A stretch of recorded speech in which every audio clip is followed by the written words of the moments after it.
एक दफा का जिक्र है कि फेरी लैंड के पोशीदा वादियों में एक निहायत खूबसूरत परी रहती थी जिसे सब क्रिस्टल फेरी के नाम से जानते थे। उसकी दिलकशी इतनी बेमिसाल थी कि चांदनी भी उसके सामने शर्मा जाती थी। मगर उसका हुस्न ही उसके लिए मुसीबत बन गया, क्योंकि परियों की मलका उससे शदीद हसद करती थी। मलका ने सल्तनत के तमाम जादूगरों को बुलाया और हुक्म दिया कि क्रिस्टल फेरी को खत्म किया जाए, लेकिन कोई भी उसके खिलाफ कामयाब ना हो सका, क्योंकि उसकी ताकतें कदीम और नाकाबिले शिकस्त थी। आखिरकार एक चालाक जादूगर ने उसकी रूह को एक चमकदार शीशे में कैद कर दिया। वो शीशा 10 साल तक मलिका के बिस्तर के पास रखा रहा और किसी को उसकी तरफ देखने की भी इजाजत न थी। वक्त गुजरने के साथ मलिका का अपना हुस्न मान पड़ने लगा। उसके चेहरे पर झुर्रियां नमूदार होने लगी। एक दिन उसने जमीन पर मशहूर डर्मेटोलॉजिस्ट डॉक्टर अनामिता के बारे में सुना, जो हर किस्म के जल्दी इलाज में कमाल रखती थी। मलिका ने अपने सिपाहियों को हुक्म दिया कि उसे फौरन फेरी लैंड लाया जाए। एक रात जब अनामिता अपने घर में सो रही थी, उसे उठाकर फेरी लैंड लाया गया। होश में आने पर उसने खुद को एक शानदार गुलाबी महल में पाया, जहां सब परियां मलिका की सालगिरह की तैयारियों में मसरूफ थीं। डरी हुई अनामिता को मलिका के कमरे में बुलाया गया।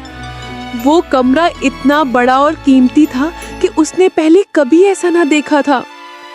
मलिका ने कहा, सुना है तुम जमीन की बेहतरीन डर्मेटोलॉजिस्ट हो। अनामिता ने हिचकिचाते हुए सर हिलाया। मलिका ने आगे झुककर कहा, अगर वापस जाना चाहती हो तो मुझे दोबारा जवान और खूबसूरत बना दो। अनामिता ने कांपते हुए कहा, मैं आपको बोटॉक्स का इलाज दे सकती हूँ, लेकिन उसके लिए मुझे अपना सामान मंगवाना होगा। मलिका ने सख्त लहजे में कहा, तुम कहीं नहीं जाओगी, मेरे सिपाही सामान ले आएंगे, तब तक तुम यहीं रहोगी। अनामिता रोने लगी। उसके आंसू उसके चेहरे को और भी दिलकश बना रहे थे। मलिका अब बर्दाश्त न कर सकी और गुस्से में कमरे से निकल गई। अनामिता चुपके से उसके पीछे गई और सुना कि मलिका अपने मुशीर से कह रही थी, जब ये मुझे खूबसूरत बना देगी तो मैं इसे भी मार डालूंगी, जैसे क्रिस्टल फेरी को किया। अनामिता की नजर एक शानदार शीशे पर पड़ी। उसने आहिस्ता से उसे उठाया और कहा, तो तुम क्रिस्टल फेरी हो। तुम्हारा जुर्म खूबसूरत होना था और मेरा ये कि मैं एक इंसान हूँ जिसके पास जादू नहीं। अचानक शीशे से रोशनी निकली। वो टूट गया और उसमें से नीले परों वाली क्रिस्टल फेरी आजाद हो गई। उसने कहा, शुक्रिया अनामिता, तुम्हारी पाक रूह ने मुझे आजाद कर दिया। अब तुम्हें कुछ नहीं होगा, मैं तुम्हारी हिफाजत करूंगी। इतने में सिपाही सामान ले आए। क्रिस्टल फेरी ने जादू से उस सामान को खास बना दिया। अनामिता ने मलिका को बोटॉक्स लगाया। जब मलिका ने आईना देखा तो चीख पड़ी। उसके चेहरे पर झुर्रियां और काले दाग थे। क्रिस्टल फेरी ने कहा, अब अपनी असल सूरत देखो।